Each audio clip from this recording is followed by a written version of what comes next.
Hello, hi, namaskar to my all knowledge to family members. ଜୀବନର କର୍ମ ଆମେ ଏମିତି କରନ୍ତି ଯାହା ପାଇଁ ବେଳେବେଳେ ଅନୁତାପ କରନ୍ତି। ସେ ବିଷୟରେ ଗୋଟେ ଛୋଟିଆ ଲେଖା ଚାଲନ୍ତୁ ଶୁଣିବା। ସିଲଟରେ ସିନା ଲେଖି ଲିଭେଇ ହେବ, ଜୀବନର ଦାଗ କ'ଣ କେବେ ଲିଭିଯିବ? ତଥାପି ନିଜ କର୍ମକୁ ଭୋଗିବାକୁ ପଡ଼ିବ। କର୍ମଫଳକୁ କ'ଣ କେବେ ଏଡ଼ାଇ ଦେଇହେବ? କିନ୍ତୁ ସମୟ ସହ ସ୍ରୋତ ବି ବଦଳିବ।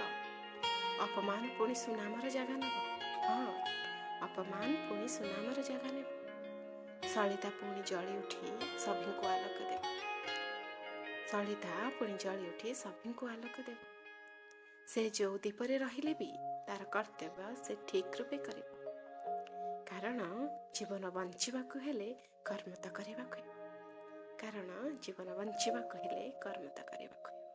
Thank you.